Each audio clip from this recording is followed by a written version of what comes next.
This is why parents of special needs kids need to heal themselves first before they help their kid.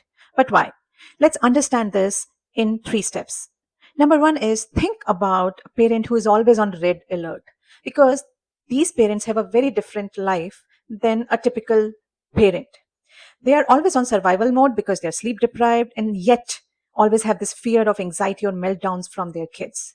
They're always looking for more recipes so that they can feed their kids some nutrition. They're always overwhelmed by the paperwork and phone calls from doctors, therapies, insurance, advocating for their kids, and zillion other things. Remember, they are the sole provider for their kids. They are their friends and parents and coach, therapist, everything. Now, think about the second step. For the same reason, this parent and the child who has special needs are really entangled with each other. So the second point is parent-child bond, which is different than a typical parent-child bond, because again, here parent has to do everything about the child. And the child can only get services, protection, help, and survival resources from their parent.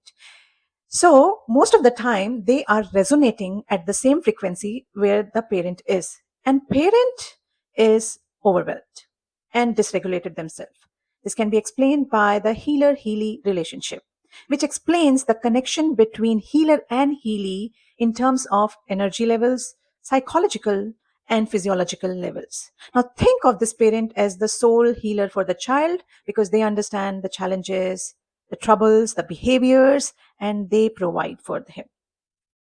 So in this case, the child is showing the same symptoms which the parent is going through. Now, the first 2 points bring us to this third point, and this is very important. Remember these 2 points because they explain this negative spiral of special needs parents, any parent who has higher support need kid.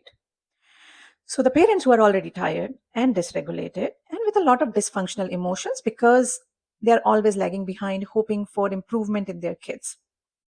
They are always trying to provide for their kids, and yet the kids do not get their needs fulfilled for two main reasons. The first, the baseline for this kid is already different. These kids have higher support needs compared to any typical kid. And the second is the parent is already depleted compared to a normal parent. Their glass is not half full. Their glass has a leakage.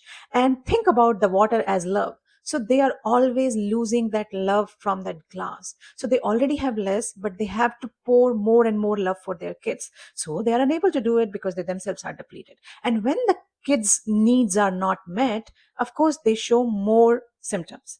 So once these kids' needs are not met, the challenges go up, increase in behaviors, and they are more dysregulated, emotionally dysregulated, physically dysregulated. They look for more sensory inputs. Now, more challenges means more demands on parents. So, already tired parents now have a bigger leak in class because more demands means more depletion. So, the parents are now exhausted, almost on the stage of burnout.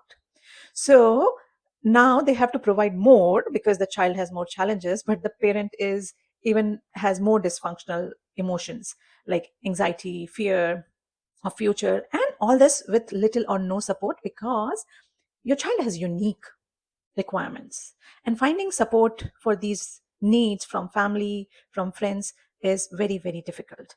Even state uh, advocacy for your child becomes very difficult because there are very minimum or almost no resources from state.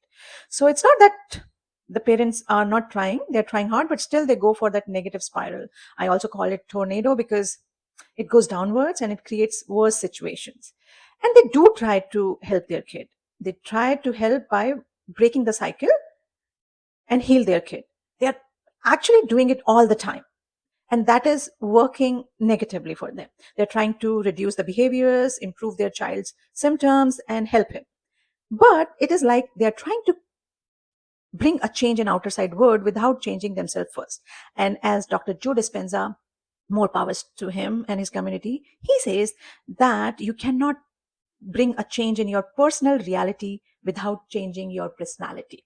And these are also very clear and similar to what change theories say. The change comes from within. Can you heal somebody when you yourself are extremely tired? No. So the more effective place is to break the cycle here. Bring the change here, where you need to heal yourself first. That would be more effective because now you are working on that leakage and you are becoming stronger. And now you have more love in your life, which you can pour in your child's life. Take the gist of this recording by remembering one thing, that you are the sole and primary captain of your child's ship. You can only do best for your child by becoming more prepared to sail this ship. More love to you.